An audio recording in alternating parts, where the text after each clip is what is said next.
안녕하세요. 예, 그동안 잘 지내셨어요? 네, 잘 지내셨어요? 네, 저희가 이 방송을 하고 싶었지만 코로나 때문에 네. 혹시나 연료가 돼가지고서 거의 그러니까요. 2달 동안 방송을 못 하다가 드디어 오늘 간만에. 새로, 시작하기로 했습니다. 네. 오늘 저희가 함께 볼 책은 이 나로 살아가는 기쁨이라는 책인데요. 네. 이것은 그리고 모든 것이 변했다라는 그 책을 쓴 저자 네네, 아니타 무르자니. 예. 네네. 그분이 그 사람들이 많은 질문을 갖고 있는데 그 질문에 대해서 조금 더 구체적으로 하나씩 네네. 10가지 주제로 짚어가면서 책을 썼습니다. 네. 그래서 오늘은 일부러 이 책을 지금 함께 보려고 하는데요. 나로 살아가는 기쁨. 제가 굉장히 관심 있는 주제 중에 하나인데요. 네. 나로 살아간다. 이게 어떻게 보면 아는 것 같기도 하고 모르는 것 같기도 하고. 네, 그렇죠. 이게 어떻게 보면 이제 나를 잘 알기도 하고 모르는 것 같기도 하고. 예전에는 제가 저를 굉장히 잘 안다고 생각을 했거든요. 네. 근데 나를 잘 모르는 것 같다라는 생각이 들기도 해요. 네. 선생님은 어떠세요? 뭐, 이쪽, 그러니까 내가 나를 알아가는 부분도 있긴 한데, 이제 사실은 조금 더 많은 거죠. 그러니까 이게 무슨 말이냐면, 그 조혜리의 창에 의하면, 모든 사람이 아는 이제 4가지 창의 모습이거든요. 너도 네. 알고 나도 아는 부분, 너는 알고 나는 모르는 부분, 나는 알고 너는 모르는 부분, 너도 나도 모르는 부분이 있다라고 얘기를 해요. 근데 이제 너도 알고 나는 이제 모르는 부분에 대해서는 우리가 다른 사람의 이제 피드백을 통해서 나에 대해서 인식을 하고, 인지를 하고, 깨달아 알아가는 과정이 가능한데, 나는 알지만 남을 모르는 부분은 사실은 우리의 컴플렉스인 경우가 더 많은 부분인 거예요. 그러니까 이게 오픈이 되지 않으면 사실은 너도 모르고 나도 모르는 부분은 사실은 계속적으로 넓어져 갈 수밖에 없거든요. 그럼 더 모르는 것밖에 없는 거예요. 그래서 저 같은 경우는 이제 저에 대해서 조금 많이 안 해라는 생각을 하지만 동시에 또 어떤 경험을 하고 있냐면, 나를 알아가는 작업은 평생의 작업이구나라는 생각을 하는 게, 이 사람을 만나면 이런 자극이 와서 나를 발견하게 되고, 또 다른 사람을 만나면 또 다른 자극이 와서 나를 발견하게 되고, 그런 시간이 저는 가져지고 있거든요, 요즘에도. 그래서, 나를 너무 많이 알고 있어요도 안 되고, 나를 너무 몰라요도 안 되고, 그러니까 애매한 그런 상황이에요, 저는. 그러니까 자신에 대해서 네. 저는 옛날에는 단정을 많이 했거든요. 네. 나를 아주 잘 알아. 이렇게. 네, 그쵸. 근데 이제 시간이 지날수록 그거는 내 착각이었구나라는 생각이 들고 그쵸. 단정하기보다는 조금 좀 여유를 갖고 네. 좀 이렇게 생각을 해보는 시간이 필요하다라는 생각을 해봤어요. 그쵸, 맞아요. 네. 이 오늘의 이 나로 살아가는 기쁨이란 책을 쓴 저자는 임사 체험을 했습니다. 네네. 임사 체험을 하고 이제 자기가 임사 체험 때 경험한 것들을 이렇게 글로 쭉 이렇게 엮어나가고 있는데요. 네. 저는 보면서 이게 뭐라 그러지? 조금 더 좀 현실 감각이 있는 것 같아요. 왜냐하면 내가 죽음에 대해서 이렇게 해가지고 뭐 학자들이, 철학자들이, 뭐 네네네. 신학자들이 막 글을 쓸 수 있는데 그거와는 다르게 이 사람은 실제로 어떤 그 자기의 경험과 엮어서 이야기를 해서 네네. 훨씬 더 저한테는 많이 와닿고 네네. 이 저자한테서 가장 많이 들었던 이야기 중에 하나가 자기를 사랑하라. 네. 자기를 사랑하라 하는 이야기인데 많은 사람들이 좀 자신에 대해서 그다음에 일반 어떤 선입견 같은 것 때문에 많이 억압을 받는다라는 이야기를 해요. 네. 그래서 거기서 첫 번째 나오는 신념이 행한 대로 받는다라는 이야기가 있어요. 우리도 그런 소리 많이 듣지 않아요? 행한 대로 받는다? 그 노력한 부분에 대해서 이제 그런 얘기를 주로 많이 받잖아요. 네. 뭐 열심히 공부하면 네가 좋은 학교를 갈 수 있다 이런 얘기를 하는데 네. 이 부분이 뭐 어느 정도는 합당하다라고 생각을 하고 어느 정도는 아니다라는 생각은 저는 가지고 있어요. 이 부분은. 왜요? 그 뭐 이제 죄성이나 아니면 이제 신앙적으로 바라봤을 때 우리가 네. 행한 대로 받지는 않는다라고 저는 믿고 있고 왜냐면 이제 그건 이제 기부라는 개념이 네. 들어가니까 용서의 네. 개념이 들어가기 때문에 그건 아니고 네. 제가 살아가는 이제 삶의 여정 속에서 내가 이루어서 성취할 수 있는 부분에 대해서는 내가 노력한 만큼 갈 수 있다라는 거는 저는 알고 있죠. 그거는. 그렇구나. 여기 제가 33페이지 잠깐 읽어볼게요. 네네. 여기 보면은 이런 이야기가 나와요. 나는 아무것도 증명할 필요나 성취할 필요가 없었고 그 무엇이 되어야 할 필요도 없었다. 이것은 태양이 저녁이 되면 지고 다음날 아침이 되면 다시 떠오르는 것처럼 그냥 그런 것이다. 임사체험 중 수정같이 맑은 빛을 받으며 나는 어릴 때 학교에서 겪은 그 어떤 일도 나의 잘못이 아니라는 걸 이해했다. 나를 괴롭힌 아이들도 사랑받지 못하고 무력하고 불안해서 그랬을 뿐이었다. 우주는 그때 나에게 그랬던 것처럼 그렇게 깊이 그렇게 많이 그 아이들도 사랑했다. 그 아이들도 나처럼 몰랐겠지만 아름답고 멋진 존재들이었다. 그 아이들은 자신이 무가치하다는 느낌을 나에게 투사했던 것인데 그건 내가 그런 투사를 받아 마땅한 어떤 일을 해서가 아니라 단지 나에게 그런 일이 일어날 수 있어서 일어난 것 뿐이다. 놀랍게도 그들이 한 일이든 내가 한 일이든 그 어떤 일도 용서는 필요가 없었다. 우리는 모두 무지로 그런 행동을 했을 뿐이다. 그리고 우리가 무지할 수밖에 없었던 것은 신성을 잊어버린 사회에서 자랐기 때문이다. 살면서 내가 경험한 것들은 나쁜 경험들까지도 모두 조건 없는 사랑을 향해 난 길을 찾기 위해서 꼭 필요한 것들이었다. 근데 이 글을 읽으면서 어떤 그 자기 마음 안에 이렇게 응어리졌던 것들 네네. 이런 것들이 다 이제 풀려나면서 그냥 자기만 보는 게 아니라 상대방도 이렇게 이해하는 이야기를 네네. 해주잖아요. 네. 이걸 보면서 아이들이 자신이 내가 무가치하다는 느낌을 다른 사람한테 투사했다. 결국 결국 보면은 우리가 다른 사람들을 대할 때 내 관점에서 대하는 거잖아요. 그럼요. 그러니까 그 네. 이야기를 하는 것 같다라는 생각이 들었어요. 네. 선생님 보시기에는 어떠세요?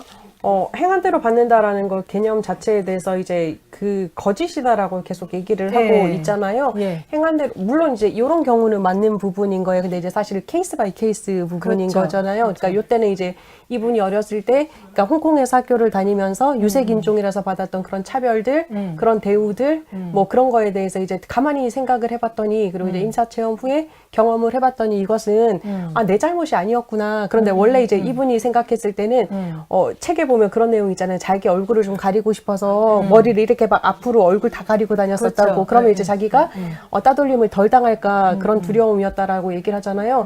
이런 부분은 맞는 것 같아요. 자기가 이제 네가 그래서 우리가 흔히 얘기할 때 뭐 왕따 이제 제가 상담하는 친구들 중에서도 왕따 경험은 되게 큰 트라우마를 남기기는 해요. 뭐 이제 뭐 제가 아는 한 친구는 그것 때문에 중학교 자퇴하고 지금까지 아무것도 못하고 공황장애 그래요? 약 먹고 우울증 약 먹고 애가 이제 거의 분열 지경까지 가고 뭐 그런 애가 있단 말이에요. 근데 그 아이한테 항상 가지고 있는 이제 핵심 신념은 뭐냐면 내가 찌질해서 내가 이제 자기를 이제 대항하지 못해서 저 아이들이 나를 공격했다. 그러니까 나는 뭐 그럴 만해요라고 얘기하면서 또 그 이면에 뭐가 있냐면 그 아이들에 대한 엄청난 분노가 있어요. 상담을 하다 보면 소리를 막 지르기도 하고 그런 부분이 있거든요. 이런 부분에 있어서는 행한 대로 받는다라는 것은 아닌 것 같고 또 다른 부분에 있어서는 또 행한 대로 받는다라는 개념이 돌아올 수 있을 때는 내가 이룰 수 있는 성취들이 있잖아요. 뭐 예를 들자면 뭐 우리가 공부를 열심히 했을 때는 좋은 성적을 얻을 수 있고 뭐 열심히 운동을 했을 때는 건강을 얻을 수 있고 이런 부분은 이제 또 행한 대로 받는다 개념이 들어갈 수도 있다라는 생각도 가지고 있고요. 그러니까 케이스 바이 케이스가 좀 있는 것 같아요. 이 부분은. 이 저자가 이야기를 하기를 35페이지에서 이런 이야기를 해요. 아무리 부족해 보이는 사람이라도 네. 우리는 누구나 그 존재만으로도 조건 없는 사랑을 받을 자격이 있다.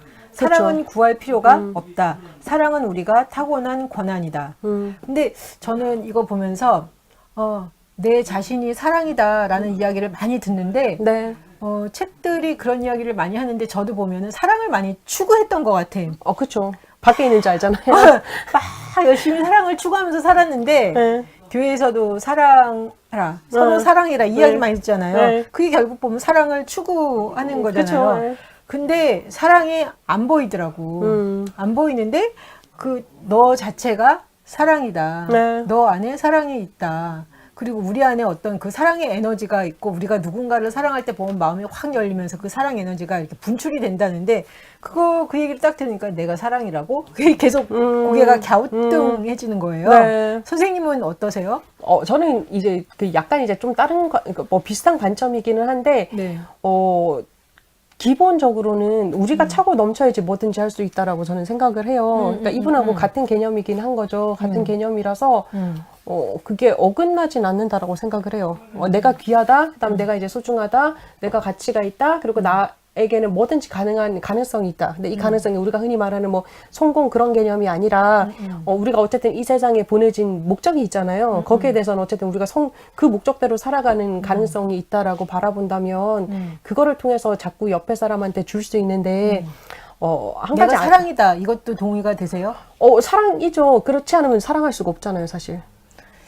아, 그런가? 사랑, 그 당연한 거 아니에요? 그러니까 성경에서도 그 얘기 있잖아요. 하나님을 사랑하라, 내 이웃을 내 몸과 같이 사랑하라라고 얘기하신 이유가 한 가지인 거예요. 네가 너를 사랑하지 못하면 당연히 다른 사람도 사랑하지 못한다. 그 개념은 뭐냐면 올바르게 사랑하라라는 개념인 거거든요. 내 속의 가능성, 내 속에 있는 사랑, 존귀함, 가치 발견하라라는 얘기거든요. 그 말씀 들어보면 그 말이 맞는데 이때까지 하나님은 사랑이시라 이게 나와는 분리돼서 이렇게 생각을 많이 했던 것 같아요. 하나님이 내 안에 계시지만 그럼에도 불구하고 하나님은 사랑이시라. 근데 하나님은 사랑이신 거를 알겠어요. 근데 내가 사랑이다 그랬을 때 이건 좀 뭔가가 좀 불편하시구나. 네, 불편해요. 계속 왜냐면 이제 그게 선생님의 주제 부분인 거예요. 이제 신성과 본인을 너무 떨어뜨려서 계속 신앙생활을 해오신 거잖아요. 하나님은 저기 계시고 나는 여기 있고 그 개념이요. 그렇죠. 그래서 뭐 불교에서도 보니까 불이법이라고 얘기를 맞아요. 하더라고요. 네. 하나를 보는 거. 그런데도 불구하고 솔직히 말하면 네. 여전히 내가 사랑이라는 거에 대해서는 잘 이게 안 하다시죠. 네. 네. 근데 저는 사실 정말 감사한 게 그래도 기독교 신앙을 가지면서도 저는 같이 봤거든요. 뭐 설교를 통해서는 처음에는 막 그런 이제 혼란스러움을 겪긴 했지만 아니구나라는 걸 발견하고 나서는 되게 많이 편안해졌는데 기본적으로 그런 거예요. 내 속에 우리가 그게 있잖아요. 그러니까 사랑을 할 수 있죠. 많은 사람들이 타인을 사랑할 수 있는데 척은 할 수 있는 거예요. 근데 척은 상황에 따라서 달라질 수 있는 거예요. 근데 여기서 말하는 사랑이라는 뭐 이 책뿐만 아니라 기독교 신앙에서 말하는 사랑이라는 것은 척이 아닌 거잖아요. 그냥 진짜 참이죠. 찐이라고 요즘 하잖아요. 네, 내가 사랑이기 때문에 사랑할 수 있는 거다. 그쵸. 내 속에 사랑이 있으니까 그러면 사랑이 그렇게 있는 뭐 거죠. 막 불편하고 생각할 필요는 없는 거죠. 그쵸. 선생님한테 이미 있는 거잖아요. 사실은 이미 있으니까. 근데 이제 내가 사랑이니까 다른 사람을 사랑할 수 있고 사랑을 베풀 수 있는 건데 근데 그게 이때까지 약간 좀 송구스럽다? 그쵸. 우리가 그런 환경에서 자라지 못했잖아요. 근데 이분의 임사체험 후에 이제 이분이 이런 책을 쓴 거, 자기를 사랑하라, 자기를 끊임없이 인정해주라라고 한 이유도 사실은 임사체험 후에 깨달은 거예요. 그렇죠. 그 전에는 사실은 자기도 사랑인 걸 몰랐어. 가치도 몰랐고 사실은 그냥 그렇죠. 뭐 일반 여성들한테 막 이제 한거하고 이렇게 살았단 말이에요. 근데 뭐 이제 그 임사체험이라는 것을 하고 나서 보니까 별게 아니네라는 걸 깨달았다라는 개념인 거거든요. 그러니까 사실은 쉽지 않은 거예요. 임사체험이라는 거는 뭐 흔히 경험할 수 있는 부분은 아니니까 뭐 그건 잘 모르겠지만 그러니까 사람이 이제 살면서 한 번씩 이제 획기적인 변화를 경험하잖아요. 네. 그 경험의 시초가 되고 나서 이제 깨달음을 얻으신 거죠. 우리도 마찬가지인 거예요. 우리가 살면서 뭐 여러 가지 질곡이 있지만 획기적인 체험을 통해서 올바른 걸 보게 되면 그렇구나라는 거를 또 볼 수도 있겠죠. 우리 인사 한번 해드려야 될 것 같아요. 김경수님, 유인수님, 김성우님. 예. 안녕하세요. 예, 이렇게 함께 들어와 주셔서 감사합니다. 그래서 이게 잘 안 보여서 그죠? 예. 그 얘기 들으면서 네. 그리고 저도 이렇게 사랑을 할 때가 있잖아요. 그럼요. 근데 제가 누군가를 사랑할 때는 내가 사랑이다 아니다 그런 생각을 하지는 않는 것 같아요. 그렇죠. 인지를 하고 산다라는 건 사실 머리로 사랑하는 건가? 그럴 수도 있고 아니면 예. 습관이 안 된 건 거죠. 이쪽 선생님 페북에 보면 글이 되게 정의로운 부분에 대해서 많이 올려놓으시잖아요. 사회의 부조리에 대해서 이제 같이 한거하는 글을 올리시기도 하고 네. 뭐 그렇잖아요. 예. 왜 올리시는 거예요? 부정의하다고 생각하니까. 그러니까 부정하든 말든 그게 무슨 상관이에요, 선생님하고? 다른 사람이 그런 대우를 받으면 안 된다고 생각이 드니까. 그게 다른 사람하고 선생님하고 무슨 상관이냐고요? 그러니까 나도 그런 대접을 받을 수 있잖아요. 근데 네. 그렇게 잘못된 거는 그런 일들이 계속 발생하면 안 된다라는 거. 그게 사랑하기 때문에 하시는 거예요, 사실.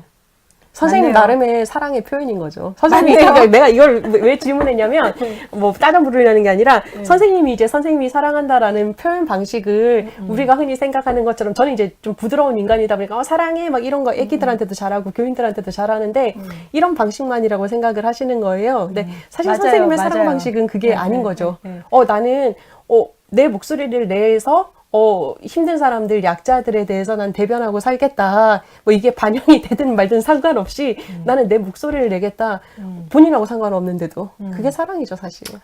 그래서 인지를 사랑의 못하신 표현 거죠. 방식이 다르니까. 다른 거죠. 예, 다른데 우리가 이미 사랑이라고 하면 나는 이미 인지가 하지만 있잖아요. 이렇게 해주는 그쵸, 거 그쵸. 이게 사랑이라는 생각이 드니까 제가 하는 거는 이거는 사랑이 아니라고 생각하시잖아요. 근데 네. 그것도 또 다른 사랑의 방식인 거잖아요. 오늘은 이게 네. 좀 제 머릿속에서 많이 좀 왔다 갔다 하면서 아우 내가 사랑이라는 것 자체를 받아들이기를 되게 불편해하고 송구스러워 했던 것들이 좀 많이 좀 편안해지는 것 같아요. 네, 좋네요. 그러니까 이렇게 책들을 많이 보면은 머리로는 이해해. 근데 네. 그럼에도 불구하고 저는 이렇게 참 많이 사랑 이러면 되게 불편했고 내가 어떻게 감히 사랑이라고 뭐 이런 생각을 했는데 그런 부분에 대해서 조금 더 편안하게 받아들일 수 있게 된 것 같습니다. 네. 여기에 그 38페이지 이런 얘기가 나오는데요. 나는 다음과 같을 때 내가 가치 있는 사람임을 증명하지 않고도 그 자체로 충분하다고 느낀다. 그렇게 이야기하면서 첫 번째, 사람들이 나를 참을 수 없을 정도로 화나게 해도 마음의 중심을 잡고 지금 해야 할 일에 집중할 수 있을 때, 두 번째는 나의 외모나 내가 성취한 일 같은 외부적인 것들로 나의 가치를 측정하지 않을 때, 세 번째, 내가 무엇을 가질 자격이 있을까를 생각하지 않고 내가 정말 누구인지를 생각할 때 내가 순수한 사랑이고 순수한 의식이라고 느낄 때라고 이야기를 해요. 보통 이렇게 느낄 때는 흔들리지 않겠죠. 네, 그냥 흔들리지 않죠. 자기 길을 갈 수 있겠죠. 네, 맞아요. 예. 근데 뭐 이게 흔들려도 괜찮아요, 사실. 흔들리는 거에 대해서 되게 불편해. 하시는 거잖아요. 그렇죠. 근데 사실 뭐 우리가 인간인데 아예 안 흔들릴 수는 없잖아요. 대신 흔들려도 이게 시간만 짧아지면 되는 거예요. 예전에 흔들렸다가 다시 정상으로 돌아오는데 한 달이 걸렸다. 그러면 이제 29일이 걸리면 성공하신 거예요. 나아지고 있는 거죠. 그렇죠. 28일이 되면 더 나아지고 있는 거고.